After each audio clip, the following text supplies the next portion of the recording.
Beautiful. It's time for sports with Joe Lopez back on the show. I think this is our first interview of the year, so thank you for coming on, Joe. Pretty big couple weeks for you ahead, I imagine. UFC 284 with obviously Alex Volkanovski going for that double champ status. First of all, I guess just how have the last few months been for you preparing for this fight?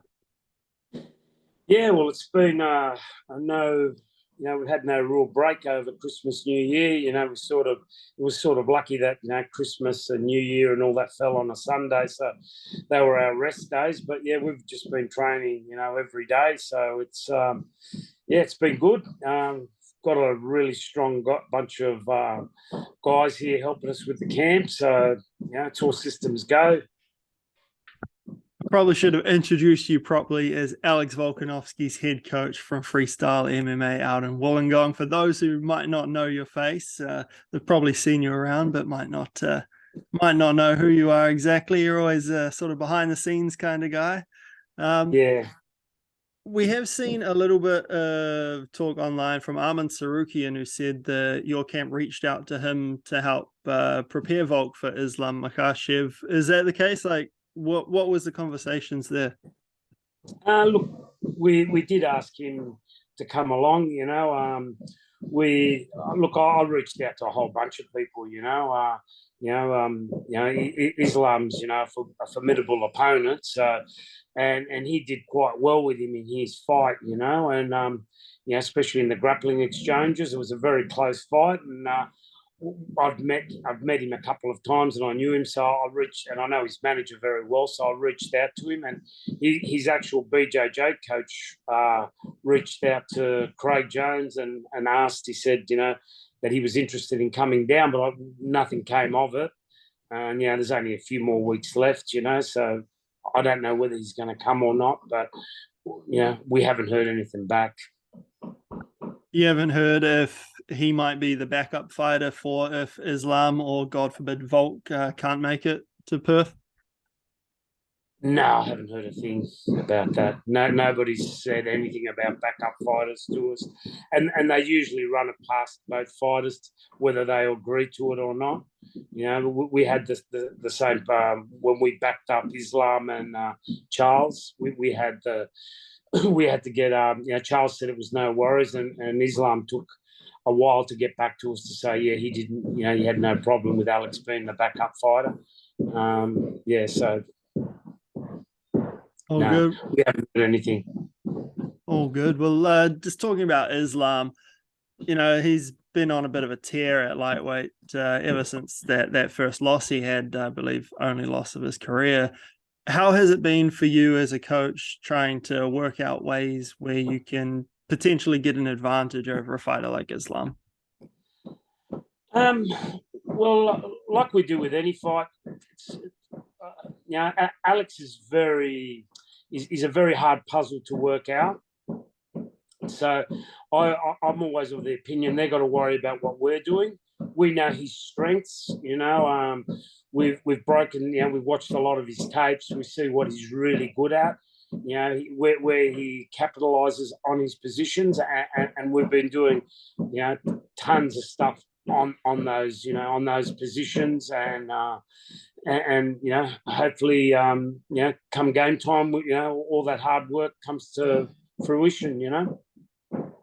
The same as with Brian, we worked on all his strengths. We knew his good submissions, and we worked on them. So if we do get caught in there, it's not going to be a surprise. We're not worried about the takedown. We probably expect to be taken down. It's whether he can hold us down. And that's been a lot of the camp is that scramble. And Alex is, he's looking so strong, and we've got the likes of Frank Hickman here and Craig, and those guys are, they're struggling to hold him down. He's, once he gets tired, it's a little, he's still holding his own. So I'm really happy with the progress that everything's coming along. And his stand up, is as usual. It's a very hard puzzle to work out. His timing and his the way he works, the distance, is different to a lot of other fighters. You mentioned Craig Jones, who's obviously a little bit bigger than Alex. How important is it to have a big body like Craig when you know you're coming in against a guy who's kind of like a wet blanket once he gets on top of you? Yeah, well, it's a big thing. Craig's not just a really good grappler. He's a really good coach and explaining stuff, and he's also he's good. Like we've sat down, watched tape, seen what Islam's really good at, and broken down a lot of stuff down with him, and he's what would you say? He's grappling his next level to anything remotely in the UFC. He can't punch, but he can grapple. And it's just great to have him on the team, and we sit down and we discuss things, work things out. So he's a big part of our team at the moment. You mentioned before that you reached out to a few people to try and bring in to help Alex prepare for this fight. Were you able to get anyone else in, or have you just stuck with the tried and true group that you normally have through fight camps? Yeah, we've got a couple of guys from America, and Dave Martinez has come down. Craig brought guys down from the B team. So we're just getting just a lot of grapplers coming in, and I've had all sorts of grapplers, from sambo guys to judo guys. I've brought in an array of different training partners, just to give different looks, the same as sparring, striking. I've just brought different partners in for Alex to. So when we get in there, nothing's going to be a shock. We know what Islam does really well, and we've worked, like I said, those positions, whether it be in the clinch, whether it be on the ground, and then going live, we've got these guys. So, like I said, nothing comes as a shock to us when it comes to game time. From a coaching point of view, how excited do you get for a challenge like this? Not only the opponent, because obviously you're in the UFC, you're a champion already. Every opponent you fight is going to be good and very good at something. But the fact that you can go for this status as a double champ, that sort of extra carrot dangling ahead of you. Oh, look, we've been, Alex and I, from day one, we've been setting goals. Like the first one was to get into the UFC, and Alex, from day one said, he wants to be a champion. Sort of people laughed it off, and we got that, and then. I think people were still writing Alex off that he got lucky, and we said, now we're going to build a legacy. And, I think he's proven that in the featherweight division already, beating some of the all-time bests. And now, he's going to the next step where he's, getting a double champ. There's only a handful of guys that have done that, and so it's all been part of the process, and I think that's what excites both of us is the challenge, not sitting on your laurels and taking easy fights or anything, and that's Alex's character. Alex has never wanted an easy fight. He always wants the hardest fight. Even back in the amateur days, and when we were doing the local scenes, I'd give him the couple of names that'd be thrown around, and he'd always want the hard one, And like sometimes I'd go, well, let's do an easy one and a hard one, and get your get your numbers up. He wouldn't take a bar of it. He just want the hardest guys. He never wanted to say he took the easy road. He's always wanted to go the hard route. And you just got to praise a guy that thinks that way. What does that build in a fighter? Because we hear so many stories about guys dodging the best guys on the regional scene so that they can sort of build their numbers for the bigger promotions. Look, I think they always get exposed, and it's been guys get exposed time and time again. They've got like this highlight rule where they're smashing guys. I mean, it even happens in the UFC. Just even in the featherweight. Without talking bad. Giga. Bryce Mitchell. They talk the big game. As soon as they start fighting anybody in that top 10, there's a real shock to the system. Because I always say anybody in that top 10 or even the top 5, they're all killers, they're all tough. They're all, everything about their game is top notch. It's the best promotion in the world, and it's for that reason. They're the top guys in the world at that weight. So none of them are a joke. And I never take any of them lightly, and I just put my hat out to all of them. In terms of the team, I know there's a few guys who have come and worked with you in the past, also on this card, and Jamie Mullarkey and Josh Kulabau. Have they been coming in at all, or are they just staying in their home gyms for these camps? Look, Josh said he was coming down. I haven't seen him yet. Jamie's been here doing his camp with us, between him and Ross. I'll be cornering Jamie. Shannon Ross was down here for a couple of months, and he's just gone back up to Queensland. He's got 4 kids, and he just got married. So I think just being away from his family was a little bit hard. But Jamie's looking good, and like I said, we've got at the moment. I've got a few other guys fighting in 2 weeks after, and some guys fighting on Eternal the night before. So at the moment, there's a bit of a buzz at the gym because we've got so many guys fighting, and it's and all the other outside guys that are coming and going. They're spending a week here, or they're coming and doing a few sessions here and there. So there's a good vibe at the gym at the moment.